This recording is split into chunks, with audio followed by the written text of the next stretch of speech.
चलो इस पेज में जो रूट है वो मैं दिखा दूं।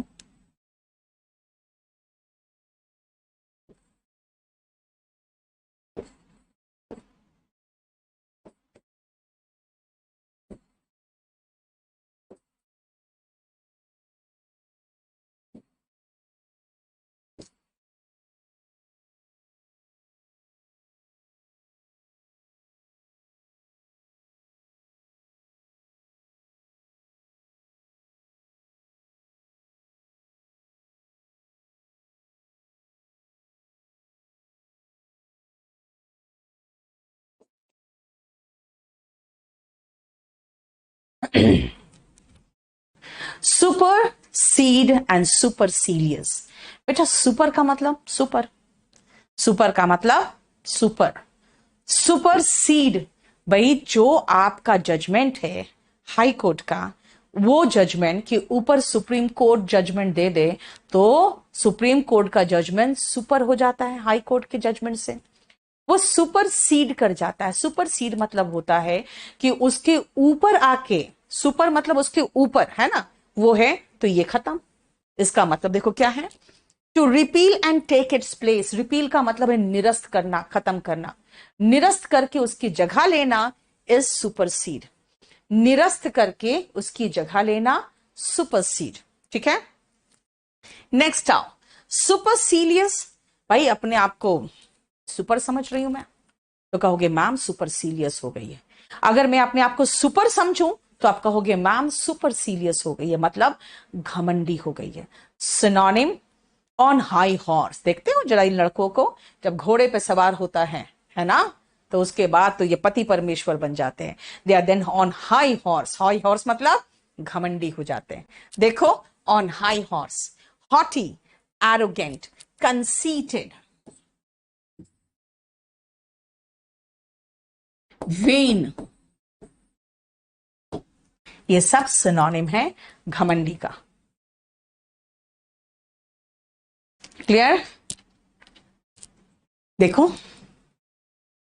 नेक्स्ट आओ एंथ्रोपॉइड।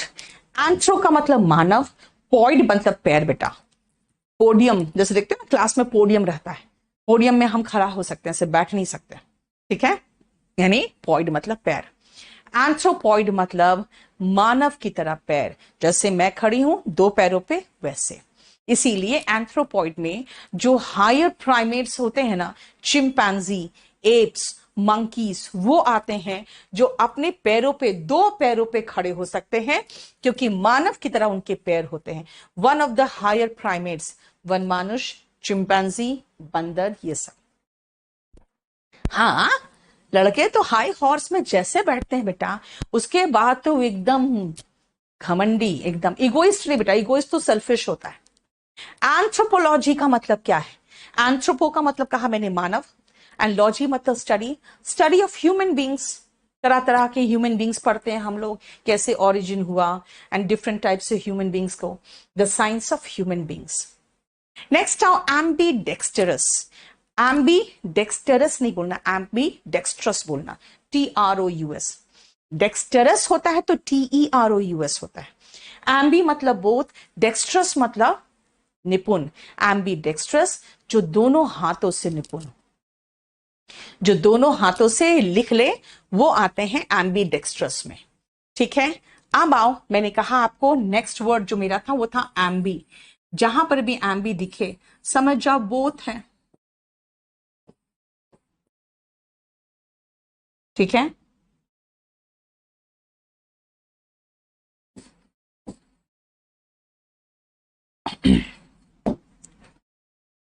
हालांकि यहां पे एम्बी का कोई खास मतलब नहीं था। आ जाओ एम्बियंस। बेटा एम्बियंस का मतलब क्या है? एम्बियंस का मतलब होता है एटमॉस्फेयर। हालांकि यहाँ पे एम्बी का कोई मतलब नहीं है। एटमॉस्फेयर जैसे मान लो मैं यहाँ पे आई रेस्टोरेंट में, बहुत तेज आवाज हो रहा है, खटपट सब कुछ हो हल्ला, तो मैं कहूंगी यहाँ का एम्बियंस अच्छा नहीं। एम्बियंस का मतलब होता है वो फीलिंग ऑफ द सराउंडिंग जो आपके आसपास हो।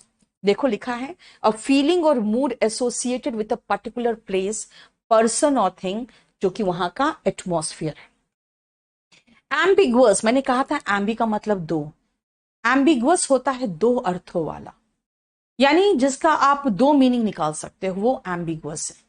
एक मीनिंग नहीं, उसके दो मीनिंग हो सकते हैं, वो एम्बिगुअस।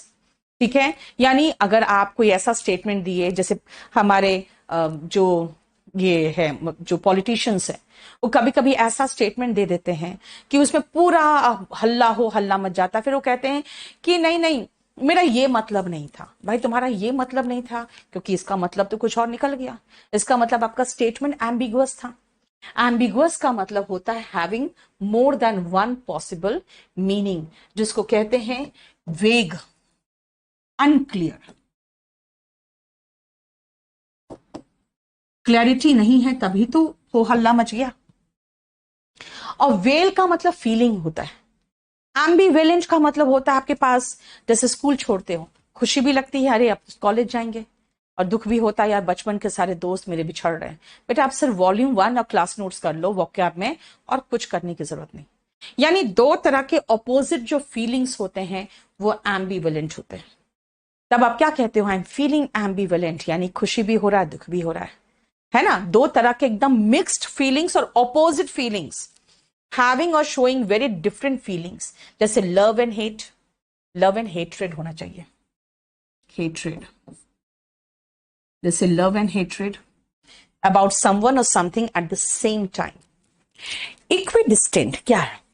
इक्वी मतलब इक्वल, डिस्टेंट मतलब डिस्टेंट। इक्वी डिस्टेंट मतलब बराबर की दूरी पर।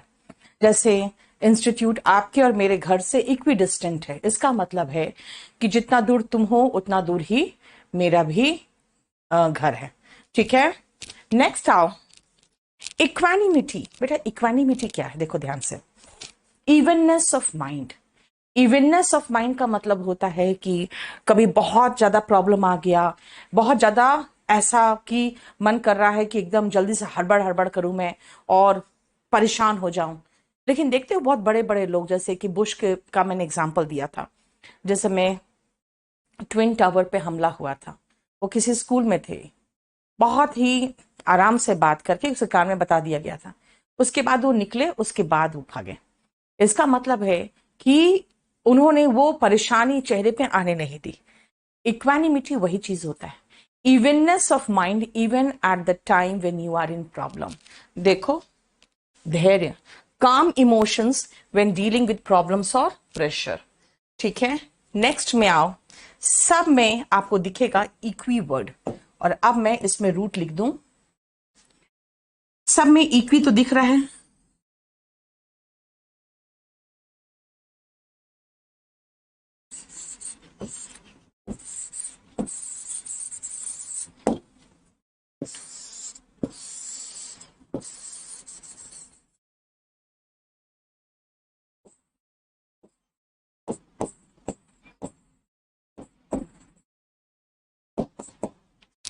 ये देखो,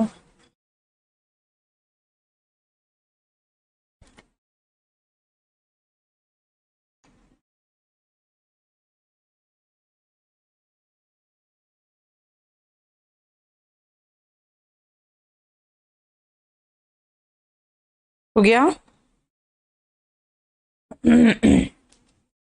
सुनो, इक्विलिब्रियम क्या है? स्टेबिलिटी। इक्विलिब्रियम का मतलब होता है, जैसे लाइफ में कोई भी चीज इक्विलिब्रियम स्टेट पे आ जाती है तो अपना आराम से चलती रहती है, उसके बाद फिर उसमें कोई जबरदस्ती धक्का लगाने की कोई जरूरत नहीं पड़ती आपको। इक्विलिब्रियम वही है, संतुलन, a state of balance between opposing forces और एक्शन। जैसे ये पूरी धरती हो या जितने भी प्लैनेट्स है, एक तरह के इक्विलिब्रियम में आ गया है। इसे देखो, ये गोल गोल घूम ही रही है, इसको अब कोई भी ना रोक रहा है, ना ये किसी और फोर्सेस से प्रभावित हो रही है। स्टेट ऑफ इक्विलिब्रियम में आ गई है, a state of balance. Equal करना इज इक्वेट, इक्वल करना इज इक्वेट। इक्वल का वर्ब फॉर्म कोई पूछे आपसे तो इक्वेट होता है, यानी टू से और think that two things are equal और द सेम, मतलब बराबर मानना। इक्विपॉइज, पॉइस बना है पोजिशन से, अगर इक्विपॉइस है यानी इक्वल इन पोजिशन है तो वो भी स्टेबल होगा। इसलिए इक्विपॉइस और इक्विलिब्रियम ये सिनोनिम है, दोनों नाउन है और दोनों सिनोनिम है। देखो, अ स्टेट ऑफ इक्विलिब्रियम, वही चीज तो है, संतुलन दोनों में। देखो इक्वी वोकल, वोकल बना है वॉइस से, लेकिन वोकल रहता है जब आप वॉइस बोलते हो, कहते हैं ना बहुत वोकल है वो, यानी कि एकदम अपनी बात साफ साफ रख देता है। इक्वी वॉइस होता है, इक्वी वॉइस, इक्वली वॉइस्ड, मतलब यार आप जो बोल रहे हो ना, वो मैं इधर से समझूं तो भी लगता है कि अच्छा ये इसका मतलब तो ये था, है ना, अगर दूसरी तरह से समझूं तो लगता है कुछ और है, यानी एम्बिगुअस है। कई बार ऐसे ही आपका इक्वी वॉइस आपको प्रॉब्लम में फंसा देता है, फिर कहते हो नहीं नहीं मेरा ये मतलब नहीं था। इसीलिए इक्वी वॉइस का मतलब होता है अनक्लियर स्टेटमेंट्स देना। ठीक है, देखो अस्पष्टवाद, गोलमोल, नॉट इजिली अंडरस्टूड और एक्सप्लेन, जिसका सिनोनिम में मैं लिखूंगी एम्बिगुअस। ये एम्बी में वर्ड पढ़ते हैं, एम्बिगुअस मतलब ऐसा स्टेटमेंट या बात जिसपे दो अर्थ निकाला जा सकता है।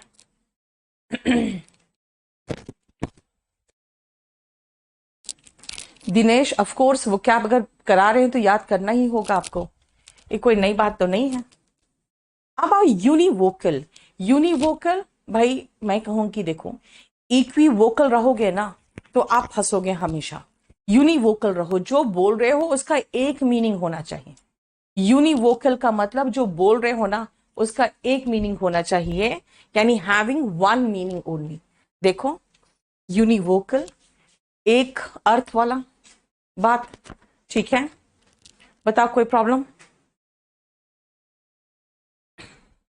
अब दीपक ये सारा वर्ड्स तो आ जाता है आपका ज्योग्राफी में, वो सब थोड़ी करेंगे।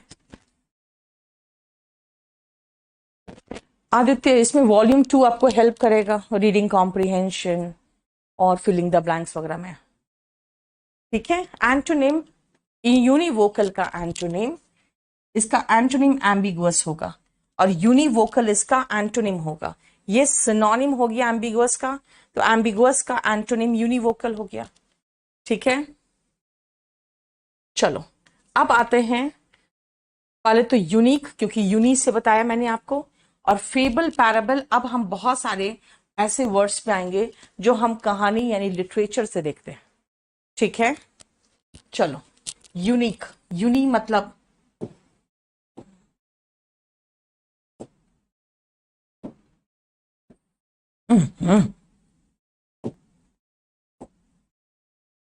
प्रॉब्लम क्या हुआ है यार, वन।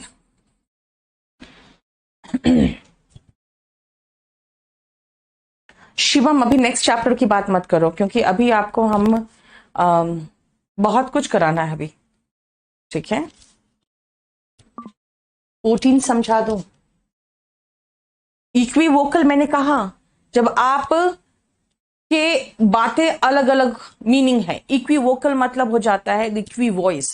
इसका मतलब है कि आपके बातों का 2-3 मीनिंग निकाला जा सकता है ना। कई बार नेता लोग फंस जाते हैं ना, कहते हैं हमारा ये मतलब नहीं था वो। चलो जरा ये पेज देखो एक बार।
हो गया, चलो यूनिक का मतलब क्या है देखो बेटा, यूनी मतलब एक, यूनिक मतलब one of its kind.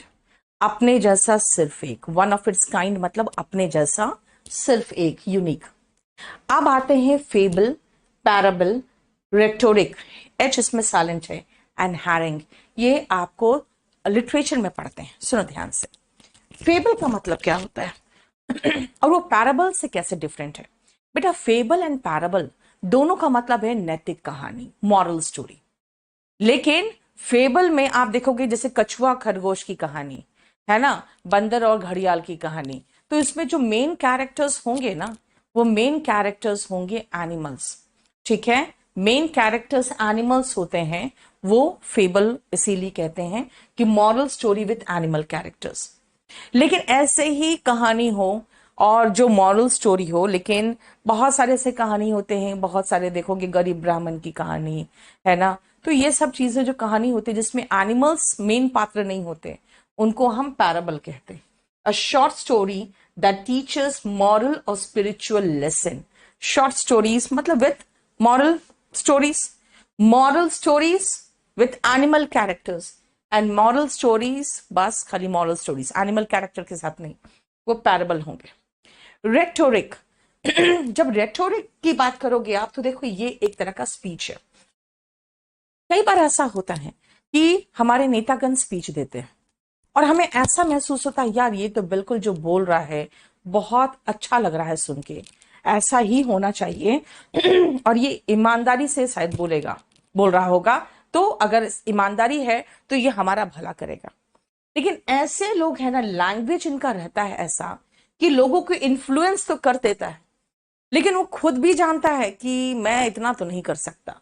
That may not be honest और रिजनेबल। ठीक है ना, जो ऑनेस्ट नहीं होगा, रिजनेबल नहीं होगा, वो बोल तो देगा, लेकिन वो उनमें वो ईमानदारी नहीं है, वो तार्किक नहीं है। मतलब देखा जाए तो अगर आप सोचोगे तो पॉसिबल बिल्कुल नहीं। ठीक है, अब जबरदस्ती आशु में कहां से सिनोनिम लाऊं फेबल का, जरा बताओ तो। बेटा लिटरेचर की ये सब है वर्ड्स, इसमें कोई सिनोनिम कहां से लाएंगे? देखो रेटोरिक जो भाषण देते हैं ना, जो रेटोरिक होता है ये भाषण होता है, और ये देने वाले जो नेतागण होते हैं उसको डेमागॉग कहते हैं। याद करो डेमागॉग कभी आया होगा या नहीं आएगा तो आएगा। डेमागॉग का मतलब होता है आ, वैसा व्यक्ति जो ऐसा भाषण देता है। यस शालिनी, हम लोग करवाते हैं। ठीक है, नेक्स्ट आओ। हैरिंग, हैरिंग का मतलब क्या है? एक पावरफुल स्पीच, एक फोर्सफुल स्पीच हैरिंग होता है। पावरफुल स्पीच या फोर्सफुल स्पीच हैरिंग होता है। कहते हैं यार ऐसे स्पीच जो होते हैं ना, आदमी को एकदम हरास कर देता है, यानी कि आपको समझ नहीं आएगा कि यार क्या हो रहा है, और आप बिल्कुल उन्मादी भी हो सकते हो। जैसे कहते हैं हैरिंग जो होता था हिटलर देता था। ठीक है, देखो। यस खुशी, एक बार चेक करो जो मैंने कहा आपको।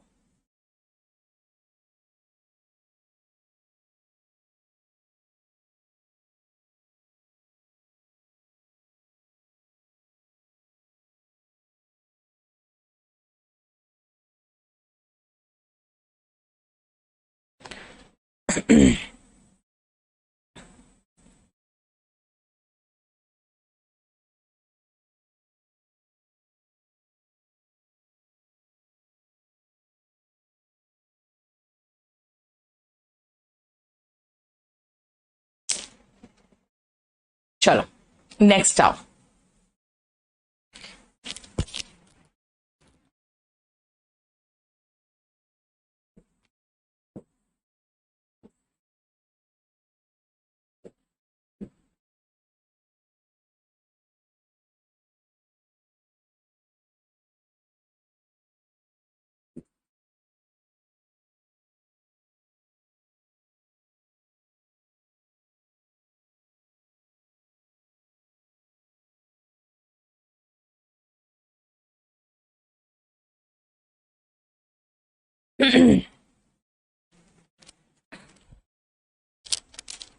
विदाउट प्रिपरेशन का स्पीच एक्सटेम्परे होता है।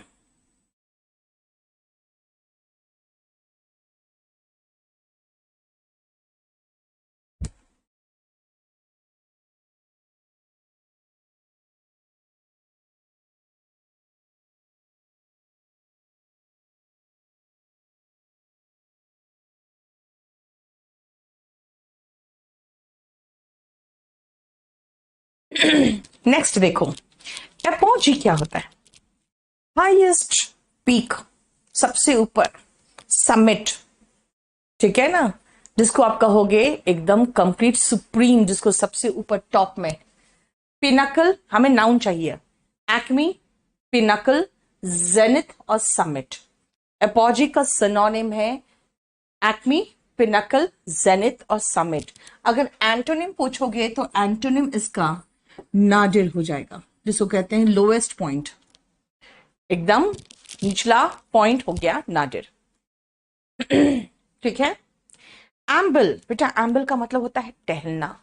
आराम आराम से जब टहलते हो ना तो एम्बल करते हो, इसका सिनोनिम है स्ट्रॉल। एम्बल का मतलब होता है रिलैक्स्ड वे में टहलना, जिसका सिनोनिम है स्ट्रॉल। इसलिए सोमनैम्बुलिस्ट क्या होता है? नींद में चलने वाला। सोमनैम्बुलिस्ट होता है नींद में चलने वाला, क्योंकि नींद क्या है? सोमना है, और एम्बल मतलब टहलना, तो नींद में चलने वाला सोमनैम्बुलिस्ट है। कृष्णा क्या करते हो तुम लोग यार, एक छोटे छोटे वर्ड में फंसते हो। हैरान क्या कहा मैंने? ऐसा स्पीच जो बहुत ही एंग्री स्पीच हो, जो ऐसा हरास कर दे, यानी कि आदमी घबरा जाए कि किस तरह से बोल रहा है, और उसके बाद क्या होता है ना, लोग उसी के इन्फ्लुएंस में आ जाते हैं, क्योंकि बहुत फोर्सफुल स्पीच होता है और बहुत गुस्से में होता है। ठीक है, यह है उग्र भाषण जिसको कहते हैं। क्लियर? सोमनाम्बुलिस्ट कहा मैंने? नींद में चलने वाला। इनसोमनिया, सोमना है स्लीप, तो इनसोमनिया क्या होगा? इनसोमनिया का मतलब हो गया जब आपका नींद नहीं आने की बीमारी होती है ना, उसको इनसोमनिया कहते हैं। Difficulty in sleeping. 40 विंग्स, ऐसे तो विंग का मतलब पूछोगे क्या है, तो विंग का मतलब है आंखें मारना, झपकाना, ब्लिंक होता है, ठीक है ना। आंखें मारना is blink, sorry wink, and आंखें झपकाना इज ब्लिंक। लेकिन यहाँ पे जब ईडियम्स वगैरह में हम आ जाते हैं ना, तो एक एक वर्ड में नहीं चलते, इसलिए 40 विंग्स का मतलब होता है झपकी। झपकी देखो, a short sleep, nap, cat nap.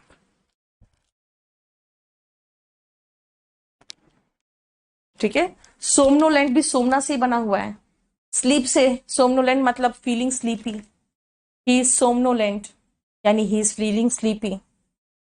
अच्छा, 12 नंबर बैच अब जरा देख लेना, आपका अराउंड 5 GIF वो क्या लोड हुआ है कि नहीं, वो चेक कर लेना।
कैटनैप और नैप दोनों सिनोनिम है बेटा।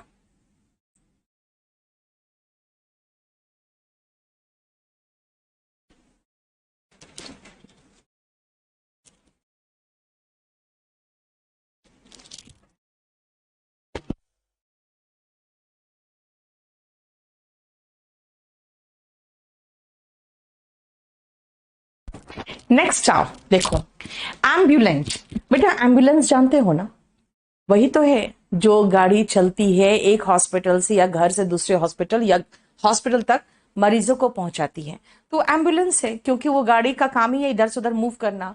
तो एम्बल का मतलब टहलना, मूव करना होता है। अगर कोई पेशेंट को मैं कहूं कि ही स्टिल नॉट एम्बुलेंट, इसका मतलब अभी भी नहीं चल पा रहा है। अगर वो एम्बुलेंट है, इसका मतलब है कि अब वो टहलने चलने के पोजीशन में है, एबल टू वॉक अबाउट, इसका मतलब बिस्तर नहीं पकड़े हुए। कोई व्यक्ति अगर बिस्तर पकड़ा हुआ है, क्या मैं कहूंगी ही इज नॉट एम्बुलेंट, है ना। रिप्यूडिएट, रिप्यूडिएट का मतलब क्या हुआ? To refuse to accept that is true. अगर कोई चीज सच है और आप मानने से इनकार कर रहे हो, खंडन कर रहे हो कि नहीं नहीं ये सच नहीं है, तो यू रिप्यूडिएट, यानी to refuse to accept something as true. लेकिन कई बार ऐसा होता है कि जब हम कोर्ट वगैरह में देखते हैं तो सच है कि नहीं है हमें क्या पता, लेकिन जनरली क्या होता है, जो वहां एक्यूज्ड होता है वो क्राइम से रेप्यूडिएट कर रहा है। रेप्यूडिएट का मतलब होता है टू एक्सेप्ट एज ट्रू। देखो ध्यान से,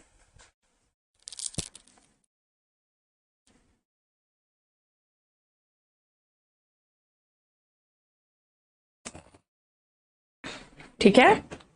नेक्स्ट आओ इनडेलिबल। इनडेलिबल का मतलब क्या है? जिसको आप डिलीट नहीं कर सकते हो, ना मेमोरी से ना लाइफ से। इनडेलिबल है जिसको भूलना मुश्किल है या जिसको मिटाना मुश्किल है। आपके सारे काम इनडेलिबल होते हैं, है ना। करने से पहले हम सोचते नहीं है, करने के बाद उसको मिटाना पॉसिबल नहीं होता। इनडेलिबल होता है इम्पॉसिबल टू रिमूव और फॉरगेट। एमोरस बना है एमी से। एमी का मतलब फ्रेंड या फ्रेंडशिप का है, ठीक है ना, रूट। जैसे एमिटी का मतलब फ्रेंडशिप होता है, एमिएबल होता है फ्रेंडली। तो एमोरस क्या है? ये नेगेटिव वर्ड है।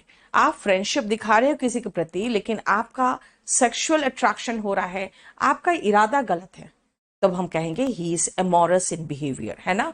एमोरस एटीट्यूड, हैविंग और showing strong feelings of sexual attraction और लव। तो इसलिए एमोरस नेगेटिव वर्ड हो गया, वरना एमिटी, एमिकेबल, एमिएबल ये सब अच्छे वर्ड्स थे जो फ्रेंडशिप से रिलेटेड, फ्रेंडली से रिलेटेड थे। लेकिन उसी का एक नेगेटिव वर्ड है एमोरस, जहां पे वो फ्रेंडलीनेस तो दिख रहा है लेकिन सेक्सुअल इंक्लिनेशन दिख रहा है, ठीक है। नेक्स्ट आओ एपिटैफ। बेटा एपी इज ऊपर, किसी चीज के ऊपर नहीं, कब्र के जो पत्थर है उसके ऊपर कुछ लिखे रहते हैं ना, कब मरा, कब पैदा हुआ था, उसका नाम क्या था, है ना, दैट इज कॉल्ड एपिटैफ। कब्र पे खुदे शब्द कई बार आया हुआ है वन वर्ड सब्सटीट्यूशन में। बेटा एमी केबल का मतलब फ्रेंडली होता है, और वो एमी वर्ड किसी और शीट में है जो हमें करना है, इसलिए मैं यहां पे उसको जबरदस्ती नहीं ले रही हूं। एमिकेबल होता है फ्रेंडली। अब सारा इडियम्स एंड फ्रेजेस आ गया, एक बार चेक करो।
नेक्स्ट आओ स्वैन सॉन्ग। बेटा एक माना जाता है कि जब स्वैन मरने लगता है ना, तो वो जो गीत गाता है, हालांकि गीत नहीं गाता, जब मरने लगता है तो उसकी जो एक आवाज होती है ना, वो तकलीफ वाली, वो निकलती है, ठीक है ना। तो इसीलिए स्वैन सॉन्ग जो होता है वो होता है जब वो मरने लगता है तब। लेकिन इंग्लिश में स्वैन सॉन्ग का मतलब होता है आखिरी परफॉर्मेंस। अब अगर कोई क्रिकेटर है, वो लास्ट बार अपना क्रिकेट मैच खेलेगा, जैसे देखे थे आपका सचिन तेंदुलकर का बहुत अच्छी विदाई हुई थी, है ना। तो वो सब स्वैन सॉन्ग होता है, यानी कि आखिरी कल उसकी जो परफॉर्मेंस होती है, the last performance of peace of work by an actor, athlete, writer, etcetera. ठीक है। नेक्स्ट आओ, plagiarism. What is plagiarism? Plagiarism is like, मान लो मैंने किताब लिखी, बहुत सारे बुक्स, बहुत सारे ऑथर्स ने क्या किया, एग्जैक्टली उसी को थोड़ा बहुत चेंज करके उतार दिया। तो मैं ज्यादा कुछ करती नहीं, क्योंकि मेरे पास अपने समय नहीं है। वरना ये जो ऑथर्स होते हैं ना, जो नॉवेल्स वगैरह लिखते हैं, वो इस चीज को बिल्कुल पसंद नहीं करते। वो क्या करते हैं, सीधा केस कर देते हैं। क्या क्या केस? प्लेजरिज्म का, यानी कॉपीराइट का। देखो, साहित्य चोरी, an act of copying the ideas और words of another person without giving credit to that person. उस व्यक्ति को क्रेडिट दिए बिना आप उसके स्टोरीज यूज कर रहे हो, ठीक है, उसका आइडिया यूज कर रहे हो। हेल्सियन डेज, बेटा हेल्सियन एक इमेजिनरी बर्ड है। वो जो आपके सेलर्स होते हैं ना, ये लोग बहुत ज्यादा आंसू क्या हो गया है, देख लो, देखो।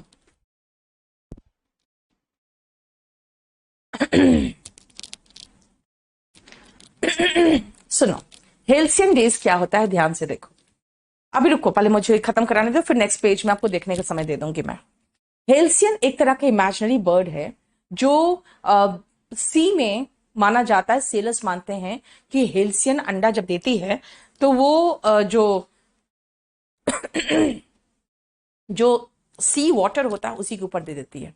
तो जो सी गॉड है, अगेन इमेजिनेशन, सी गॉड ये मानता है कि भाई ये तो अंडा दिया हुआ है, तो मैं ज्यादा तूफान मचाऊंगा तो अंडे फूट जाएंगे। तो सी गॉड बिल्कुल शांत हो जाता है, तो उसको कहते हैं हेल्सियन डेज। ठीक है, लेकिन लाइफ में हेल्सियन डेज क्या होता है, वो आपके बीते हुए दिन जो बहुत अच्छे थे, प्लेजेंट थे, और कोई परेशानी नहीं था, कोई चिंता नहीं था, उसको कहते हैं halcyon days. A very happy और successful period in the past. Heart and soul, दिल से और आत्मा से जब आप काम करते हो तो क्या है, I work heart and soul, यानी होल हार्टेडली, पूरे मन से, with a lot of energy and enthusiasm. तो इसका सिनोनिम आप कह सकते हो wholeheartedly, wholeheartedly. Next आओ, होल्ड समवन टू रैंसम। इसका मतलब, बेटा रैंसम का मतलब होता है जो आप देते हो, किसी को कोई किडनैप कर लिया तो फिरौती में जो पैसा दिया जाता है उसी को तो रैंसम कहते हैं। रैंसम मतलब फिरौती, है ना। फिरौती कोई खुशी खुशी तो देता नहीं, इसलिए किसी को आप उसके मर्जी के खिलाफ कुछ काम करवा रहे हो ना, तो आप कह सकते हो they hold you to ransom if you make them your boss. अगर आप उनको अपने सर पे चढ़ाओगे तो वो फिर आपको वो करवाएंगे जो आपकी मर्जी नहीं होगी, है ना। Sometimes my son holds me to ransom, बिना मर्जी के वो मुझसे काम करवाता है। देखो, रैंसम का मतलब मैंने कहा फिरौती।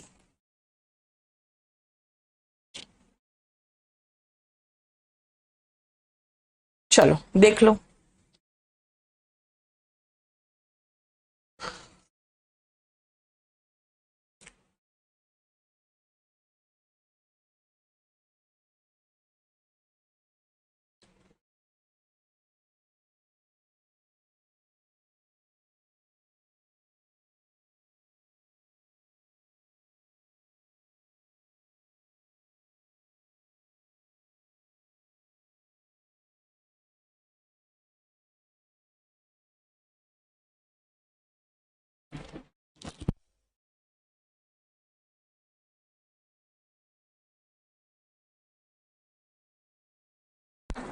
इल at ease, ill at ease का मतलब बेचैन, परेशान। ईज जब कहते हैं ना आपको, जब मार्च पास्ट वगैरह का होकर, एंथुसियाज्म का मतलब होता है उत्साह। जब मार्च पास्ट करने जाते हो तो स्टैंड एट ईज और अटेंशन कहते हैं। स्टैंड एट ईज, जब एट ईज बोलते हो तब आप आराम से हाथ पीछे करके आराम से ऐसे ऐसे करते रहते हो, मतलब क्या है, आराम से।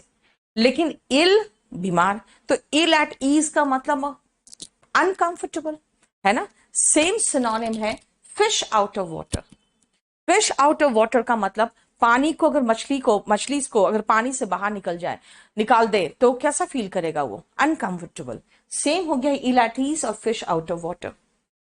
इन अ फिक्स, अगर मैं आपको एक जगह फिक्स कर दूं तो आपको डिफिकल्टी महसूस होगा, है ना? उसी तरह से कई बार ऐसा होता है कुछ परेशानी में या कुछ ऐसे सिचुएशन में आप फंस जाते हो जो बहुत डिफिकल्ट सिचुएशन होता है, एम्बैरसिंग होता है, कंफर्टेबल नहीं होता, वो इन अ फिक्स होता है। अगेन इसका मतलब होता है in a difficult situation, uncomfortable situation, embarrassing situation. देखा जाए तो तीनों ही सिनोनिम हो गया। बेटा ये है चीक, ठीक है? जब बूढ़े हो जाते हैं बिल्कुल तो ये लटक जाता है ना? लटक जाता है, उसको जॉल कहते हैं। तो चीक बाय जॉल का मतलब इतने नजदीक नजदीक बैठे हुए हैं हम लोग कि सबके चीक सटे जा रहे हैं, वेरी नियर। देखो, क्लोज टुगेदर, इंटीमेटली लिंक्ड, इसलिए कहते हैं चीक बाय जॉल। यानी कोई जरूरी नहीं है कि हम लोग सट के बैठे हुए हैं, लेकिन चीक बाय जॉल का मतलब मैं बता रही हूं कि एकदम एक दूसरे से सटा हुआ। ठीक है ना? क्लियर? ड्रैकोनियन लॉ, बेटा ड्रैकोनियन लॉ का मतलब होता है जैसे ऐसा कानून कि किसी ने चोरी किया उसके हाथ काट दो, है ना? किसी ने गलत निगाह से देखा उसकी आंखें फोड़ दो। यानी बहुत ही डेंजरस कानून, बहुत सख्त कानून। ठीक है, देखो। और ये इलैटिस वगैरह सबका एंटोनिम अगर आप देखोगे तो हो जाएगा comfortable,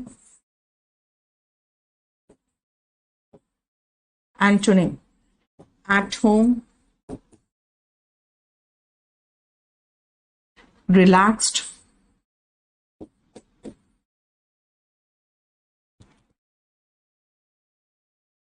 to let the head down,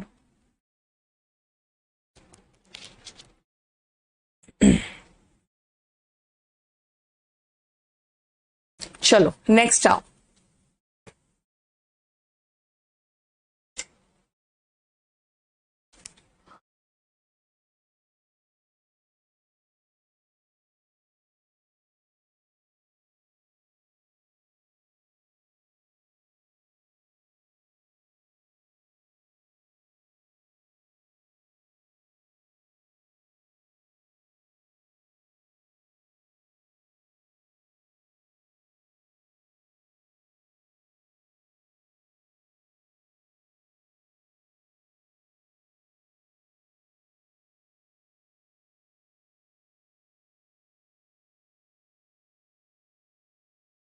हो गया? 31 दिसंबर को क्या करते हो आप? कहोगे ma'am I whoop it up. इसका मतलब आई वूप इट अप का मतलब होता है ये शोर मचाना, हल्ला मचाना और बहुत खुशी मनाना। To enjoy yourself in a noisy and excited way. मैंने क्या कहा? I whoop it up. इसका मतलब पूरा शोर शराबे के साथ हम लोग उसको उस दिन हल्ला मचाते हैं, रिजॉइस करते हैं। रीप द whirlwind, बेटा इसका एक कहावत है जो पूरा कहावत है, sow the wind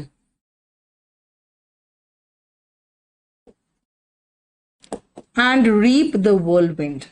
ये पूरा जो कहावत है, ये पूरा कहावत ये पूरा कहावत है, लेकिन एग्जाम में रीप द whirlwind ही आता है मैक्सिमम, इसलिए मैंने पूरा नहीं दिया। विंड बोना, सो मतलब बोना यानी कि सीड की तरह, जैसे आप बीज बोते हो। अगर आप विंड बोगे ना तो वर्ल्ड विंड काटोगे, यानी छोटा सा मिस्टेक करोगे उसका बहुत भारी कीमत चुकाना। ठीक है ना? To suffer now because of the mistake that were made in the past, यानी किसी छोटी सी भूल जो पास्ट में है उसका आज बिल्कुल बहुत बड़ा खामियाजा भुगतना। ठीक है, वही है कि अब विंड बोते हो ना, यानी खाली हवा को बोते हो, यानी पवन को बोते हो, तो वर्ल्ड विंड यानी तूफान काटते हो। समझ में आया? Whether the storm, whether the storm का मतलब, स्टॉर्म मतलब तूफान, वेदर मतलब इसका सामना करना हो गया यहाँ पे। वेदर द स्टॉर्म का मतलब है तूफान का सामना करना, यानी to deal with a difficult situation without being harmed और डैमेज टू मच। ठीक है ना? जैसे अगर आज के समय पे अगर हम बहुत सक्सेसफुल हो जाए तो हम क्या कहेंगे? I have weathered the storm, यानी कि हमने तूफान से सामना किया है और देखो आज तुम्हारे सामने खड़ी हूं। विजल इन द डार्क, कुछ लोग होते हैं क्या करते हैं ना, जब अंधेरा में या कभी डर लगने लगता है तो गाना गाने लगते हैं, सीटी बजाने लगते हैं, है ना? क्यों? क्योंकि ये दिखाने की कोशिश करते हैं कि भाई मुझे डर नहीं लग रहा। देखो, pretend to be unafraid. Whistle in the dark का मतलब pretend to be unafraid. And hit the sack का मतलब होता है गो टू बेड, सो जाना। हिट द सैक या गो टू बेड, दोनों का एग्जैक्ट मीनिंग बिस्तर पे जाना नहीं है, बल्कि नींद में सोना होता है। देखो,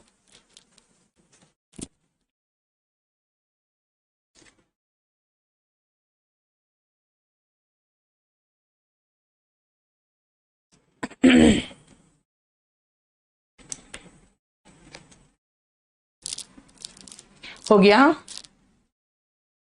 मरना नहीं है बेटा, सोना है, मरना नहीं है। तुम तो सोने को भी मार दोगे, हाँ?